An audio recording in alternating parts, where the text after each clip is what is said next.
dumistansya lang muna kami mga tol. At susundan lang namin ito hanggang sa makita ko yung asawa ko mga tol.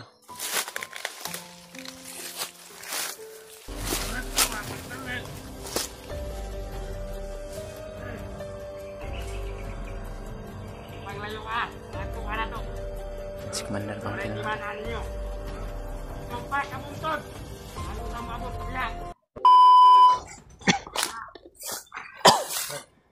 Tad. Sumusunod po kami kay Commander Bangkil mga tol. Hindi po sila sa unahan mga tol. Sinusundan po namin dalawa ni Brad. Dahil ito na po yung pagkakataon mga tol na makita ko muli yung asawa ko. Dahil rinig namin mga tol na papunta siya sa bihag na asawa ko po. At dito siya dumaan mga tol. Kaya sinundan namin. Kasama ko si Brad mga tol.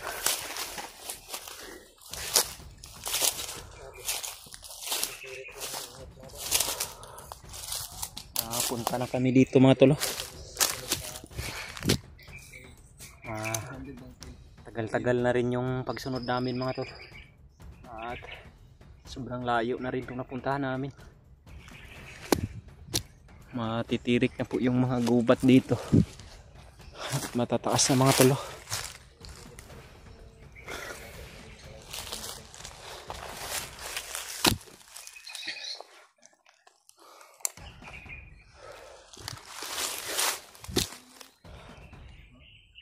Rinig namin yung mga ingay nila sa unahan mga tol. Ngunit hindi lang kami masyadong lumapit para hindi kami makita nila mga tol. At masundan namin.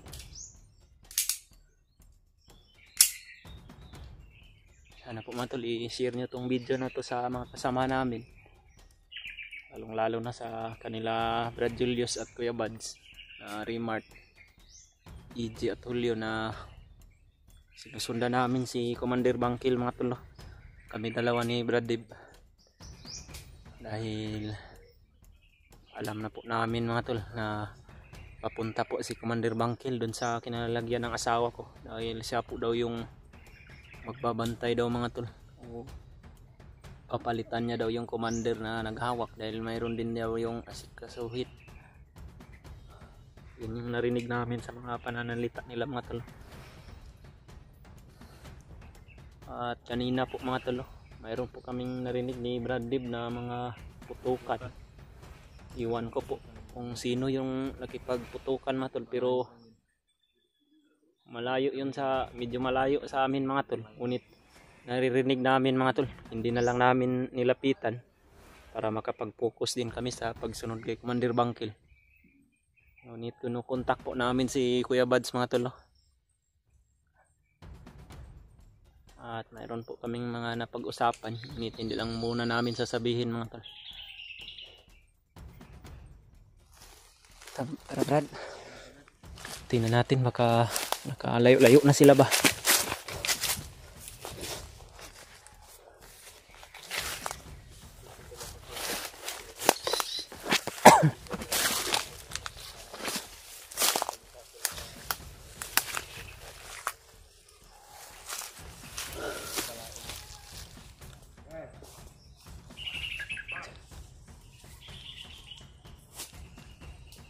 Sila sa unahan rin.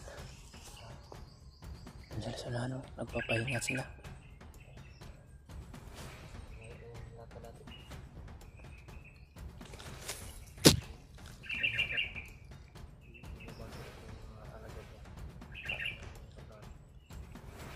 Sila sa unahan mga talo. Parang napapagod din sila ba? Bilang muna tayo.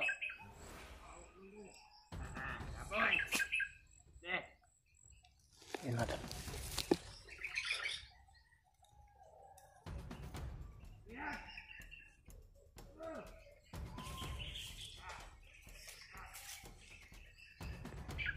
Nakaharang po si Commander Bangkil sa daanan mga tol.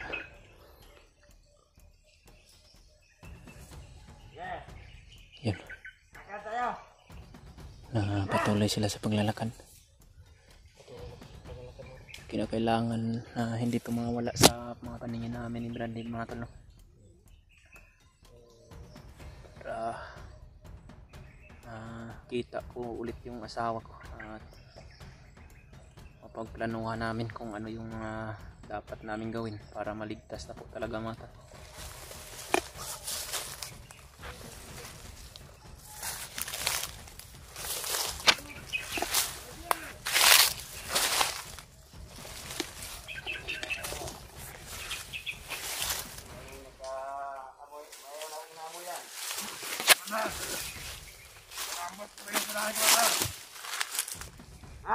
Lambot ko pinasurahan.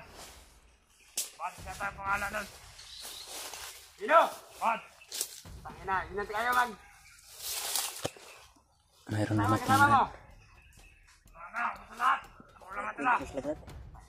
may na ambush daw sila na isang hunter.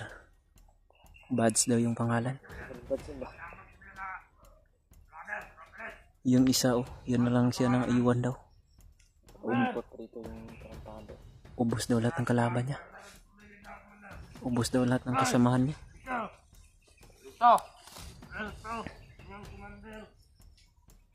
Sobrang dami nila mga tol. At kinakailangan na hindi nila kami makita mga tol. Ngunit kapag tagalilong naman po kami lagi ni Brandy mga tol. Ngunit hindi po kami kumpiyansa dahil makapangyarihan din yan si Commander Bangkil mga tol. Nakakaamo yan sa pag may mga kalaban na kagaya namin na lumalapit masyado. Kaya dumistansya lang muna kami mga tol. At susundan lang namin ito hanggang sa makita ko yung asawa ko mga tol.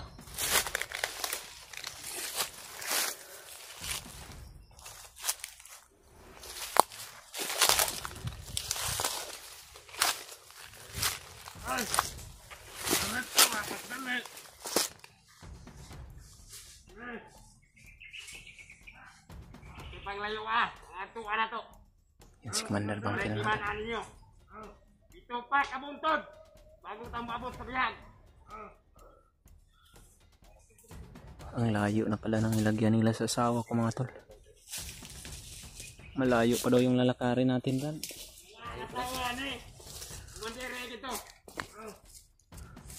Ilagay na pala nila sa malayo. 7 bundok pa daw.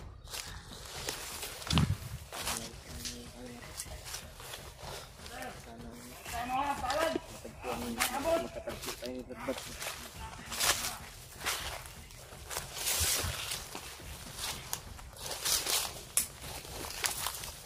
po nila namamalayan mga tol. Nakasunod po kami sa kanila.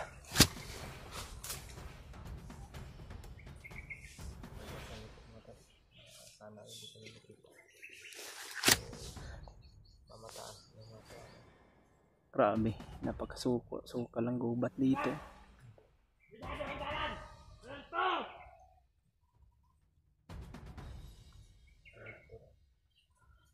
Alerto po sila dahil may nagbalita kasi sa kanila Brad na mayroon daw naka-ambush ba, na mayroon daw na-ambush sila na isang hunter. Bads daw yung pangalan. Yung narinig natin siguro.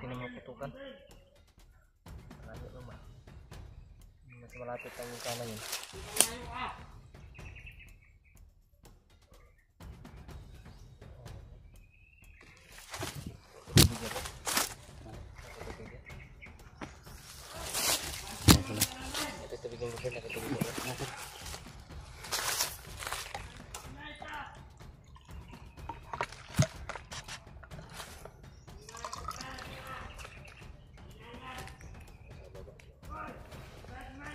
Namin sila mga tol, hindi nila alam na inipuntok na kami sa kanila.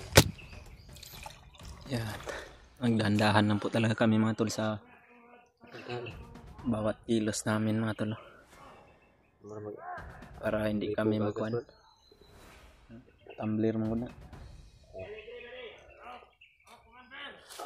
siradong balik ang kuhan ka, disulod sa bag.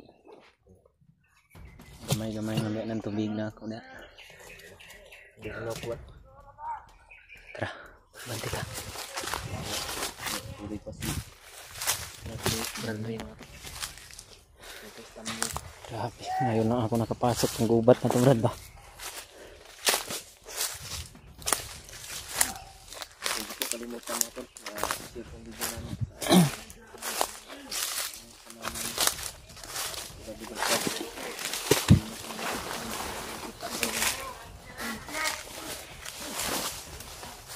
Baka may sniper brad ba.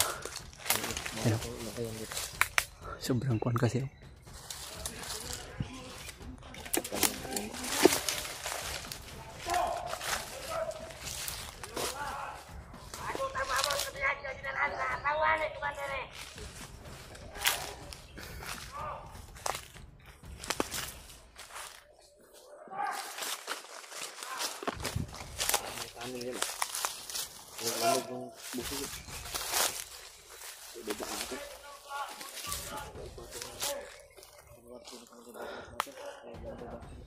Sobrang sukal. Baka hindi tayo makaatakbo agad.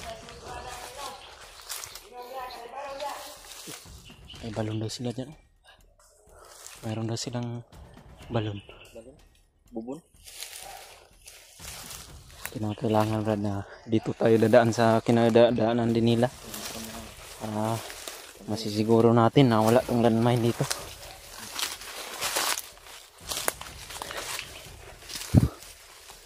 Yun po mga tolo. Share nyo po sa mga kasama namin mga tol. Nasa ibang location na kami mga tol. Dahil sinundan namin si Commander Bangkin. Sana po laman ito ng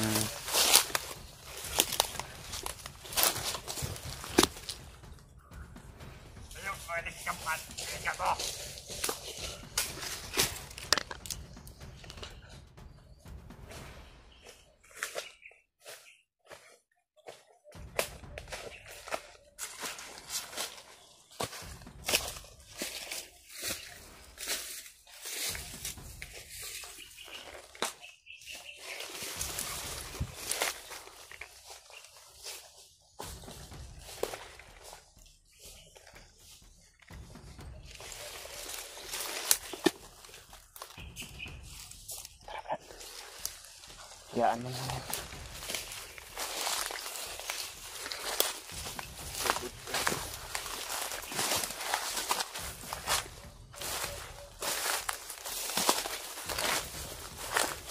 Iwasan mo muna natin na pumatay lang. Baka mga patibong lang nila yung mahalata. Ay hindi sila makahalata mga tol. Patibong na yan. Nasibukan niya. Ito patayin natin. Pag hinahanap nila. Yan sila. Kita nila ba? Yun o si Commander Bangkin. Ayaw apa eh. Tara, tago.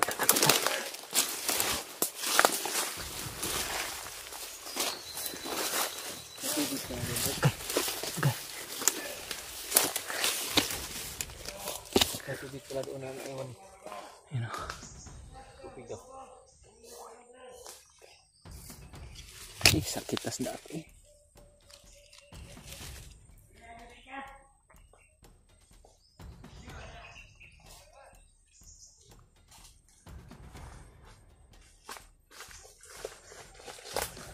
Nagdala ng tubig. Sosyal din to sila. May mga pitsil pang dalaw.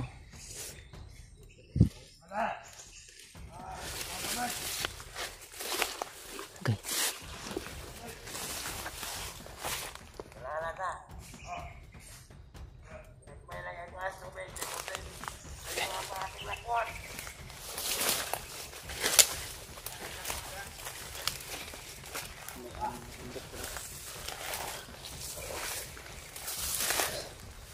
Siguro po mga tolo, hindi lang siguro kalayuan dito, andito rin siguro si Kuya Bads mga tol. Dahil nakapunta po kasi yung mga naiwan na bandido.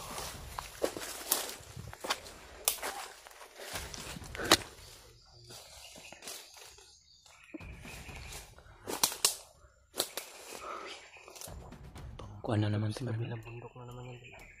Parang may mga mangga rin. Diyan si Commander Bangkil mga tol. Umakyat na naman ang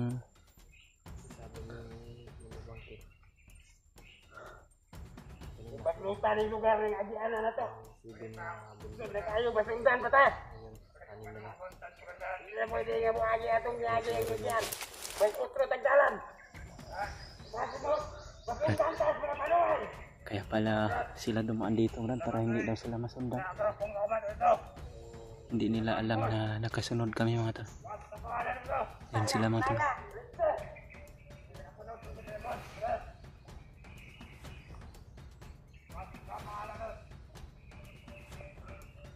May naka-encounter daw sila kanina mga tol.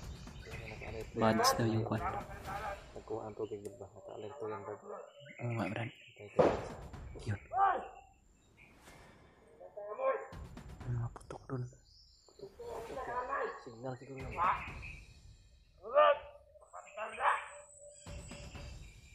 Kasyong. Layo na to.